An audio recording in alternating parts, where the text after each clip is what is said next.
This is the injury report presented by NYU Langone Health. Josh Hart, the latest Knick to go down with the injury in the calendar 2025 year. Let's talk with Dr. Guillem Gonzalez-Lomas of NYU Langone Health to talk about the latest Knick to go down with the sprained ankle. Doc, thanks for hopping on with us today. Merry Christmas, Happy Holidays, Happy New Year. That's coming up. It seems like the Knicks. The only thing that can slow them down, it's looking like, is this ankle injury. Josh Hart goes down. Just can you kind of talk to us about what is actually happening with these ankles when these players are spraining them and what's causing them to be out for some time? Yeah, absolutely. Thanks, Brandon. And, love that you've gone into the holiday spirit. Definitely a little more than I have. So this is obviously unfortunate for the Knicks. And look, the thing is, anyone who's played basketball has probably sprained their ankle. So very, very common injury. The way these injuries work is the most common mechanism is, when you talk about rolling your ankle, it's you invert the ankle. So you stretch the ligaments on the outside of the ankle, and those ligaments are kind of fan shaped. And just think of like tearing a piece of paper. You kind of tear it from the front towards the back. That really is the injury, and how much gets torn depends on the energy or severity of the injury. Sometimes that tear will actually extend to another ligament that's in between the two leg bones. It's called the syndesmosis, but that is what we typically talk about, a high ankle sprain. And so, obviously, in this case, it's unclear if there's a component of that. It seems like it's probably more likely just a normal low ankle sprain, but sometimes you can have a little bit of tearing in that other ligament, and that can prolong the recovery.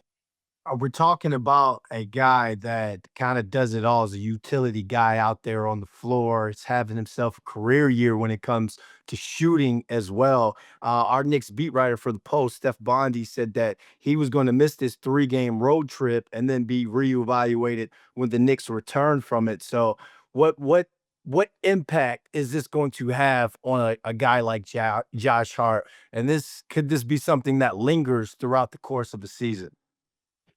Yeah, so look, the Knicks medical staff is phenomenal, and you know that they don't want to put somebody on the court that isn't 100%, especially someone like Josh Hart who plays really hard and is a big body to play that hard. So everything gets put in the equation. You have to account for how that player plays, and you have to make sure that they're ready to meet all those requirements before they really get back on the court. So that's going to be initially the training room, then eventually on the practice court. So there's no question, part of the decision of when to go back does have to do with the type of game that a player plays. But ultimately, you don't want to put anybody back on who has any lingering effects, primarily because re-injury of the ankle is very, very common, and it occurs most commonly when someone returns to play before they're ready. So you want to make sure you put it to bed and make sure that this injury is behind them. Luckily, the Knicks are deep this year, so they don't have to rush him back like they would have had to in prior years. And Doc, there's some Josh Harts out there that play at the YMCA every weekend, and they can come up into your office as a patient with a sprained ankle, like a Deuce McBride or Jalen Brunson or Josh Hart. They don't have the Knicks training staff, so what would you kind of suggest and subscribe to those patients who come in that don't have a Knicks training staff behind them? Well, first of all, it's never too late, so there's always scouts around, you never know. But I think, look, again, very common injury, these ankle sprains. One thing that I like to tell my patients is this is the biggest, furthest away joint from the brain. And the reason it's important is when you walk, you're not looking at your ankle, right? You've got all of these circuits that are already kind of embedded that allow you to walk and run and jump without your brain having to think, specifically, I'm going to put my ankle in this position or in this one.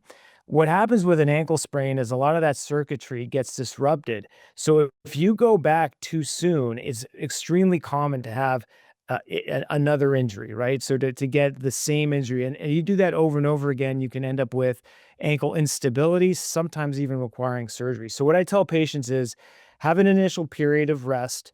If you're able to walk on it, that's usually safe. If it hurts to walk, then have a period of being on crutches. Obviously, if it's hurting that bad, probably good to see a medical professional.